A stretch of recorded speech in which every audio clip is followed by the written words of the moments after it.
Discutiremos então a relação entre os vários parâmetros farmacocinéticos e o uso de infusões intravenosas, tanto contínuas quanto intermitentes.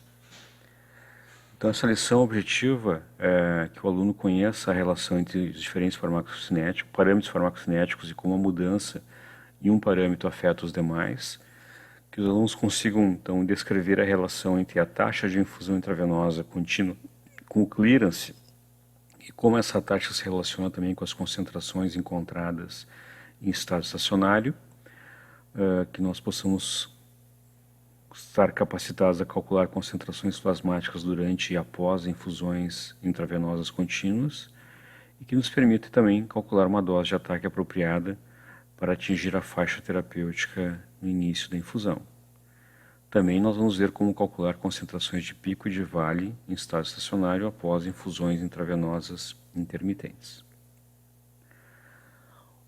Muito bem, quando acontece uma alteração na constante de eliminação, no K, a consequência é que as concentrações plasmáticas crescem, como nós podemos ver aqui no gráfico. Nesse caso, o volume e o intervalo de doses permaneceram os mesmos e o K diminuiu. Como diminuiu o K, a fração eliminada a cada intervalo de tempo acaba reduzindo também. Portanto, quanto uma nova dose é administrada, ela se soma numa concentração maior que a sobrou da dose anterior e essas concentrações vão crescendo. Tá?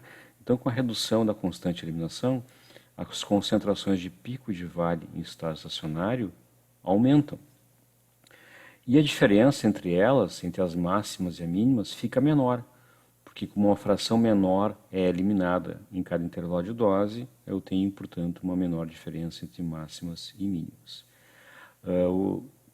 Quando diminui o valor da constante de eliminação, o tempo de meia-vida aumenta e, portanto, o tempo para atingir o estado estacionário aumenta também. Lembrando que nós precisamos de 5 meias-vidas para atingir o estado estacionário. Tá? A consequência disso é que nós vamos precisar ajustar os regimes terapêuticos em pacientes que têm alteração na função de órgãos de eliminação, como o fígado e os rins. Se o intervalo de dose é reduzido, mas os parâmetros farmacocinéticos do paciente não mudarem, o que vai acontecer é que, como eu administro um intervalo mais curto, eu eliminei uma fração menor da dose anterior. Então, a próxima dose se soma em uma concentração mais alta, e assim sucessivamente. Nós temos então concentrações mais altas, uma menor diferença entre máximas e mínimas, porque num menor tempo há menor eliminação. Entretanto, o tempo para atingir o estado estacionário não é alterado. Né? Lembrando que o tempo para atingir o estado estacionário é uma função do tempo de meia-vida, e nesse caso, o tempo de meia-vida não foi modificado.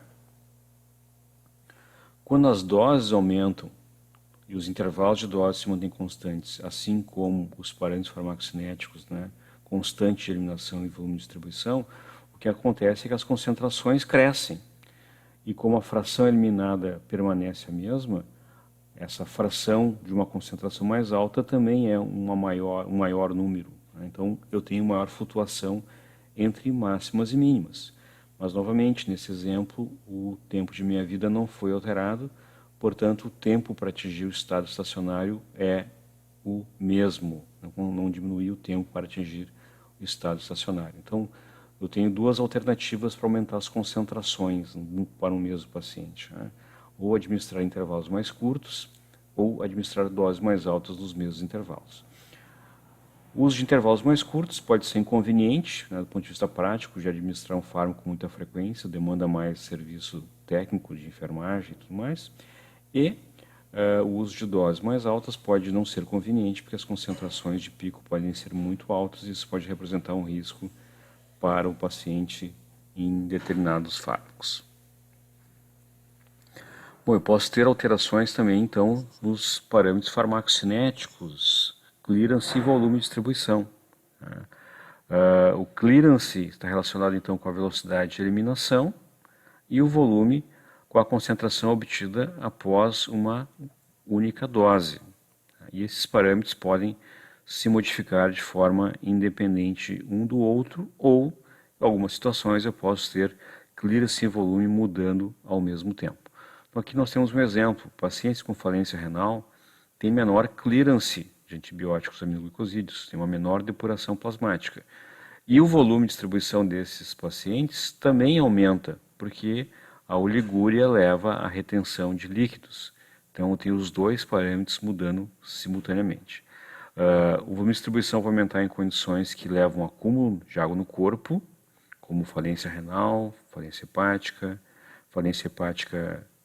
com ascite, falência cardíaca, sepsis, e pode diminuir em condições de severa desnutrição.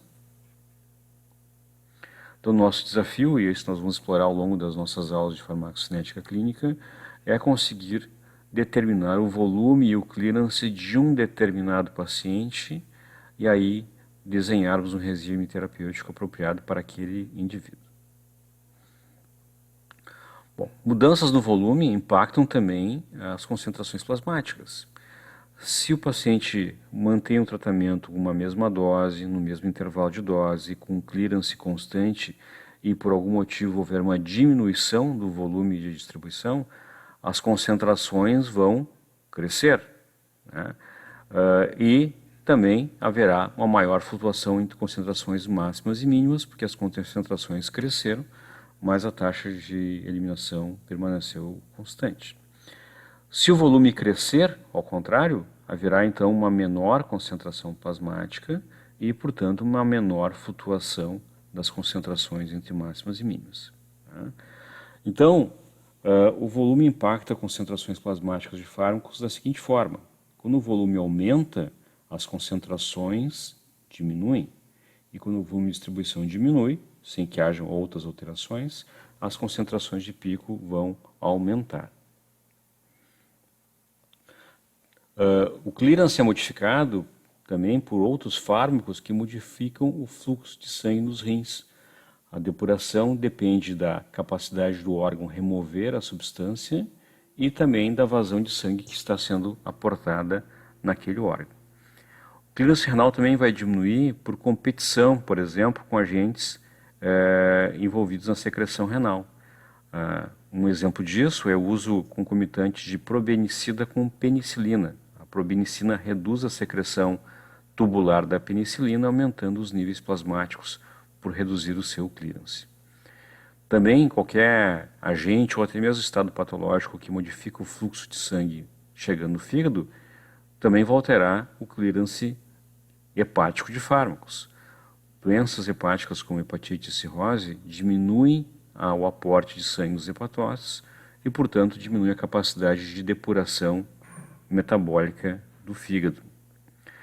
Assim como essas patologias e mesmo o uso concomitante de fármacos pode alterar o clearance, essa capacidade de depuração do órgão pode ser recuperada após a melhoria daquele estado patológico, né? O paciente pode se recuperar e retomar o seu valor de clearance original.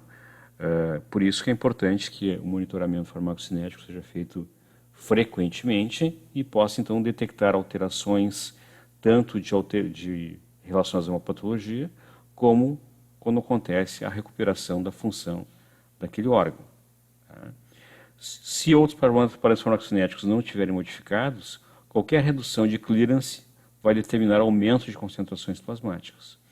Também, se o clearance aumentar, as concentrações plasmáticas vão cair. Então, quando o clearance dobra, a concentração plasmática de um fármaco cai pela metade. E se o clearance diminui pela metade, as concentrações dobram. Então, há uma relação inversamente proporcional entre concentrações plasmáticas e o clearance. Então, nós temos aqui exemplos de duas condições que alteram substancialmente o volume de distribuição dos pacientes, que são lesões traumáticas severas, politraumatismos e queimaduras severas. Então, pacientes que são politraumatizados ou queimados graves, frequentemente têm uma resposta inflamatória sistêmica que resulta na redução da albumina sérica, e isso, por um efeito osmótico, então leva ao acúmulo de fluido nos tecidos. Então, uma pessoa de 70 quilos pode ganhar até 20 quilos de fluido corporal em poucos dias. Isso representa, então, um grande aumento de volume de distribuição, que deve ser compensado, então, com o aumento de doses de fármacos para estes pacientes.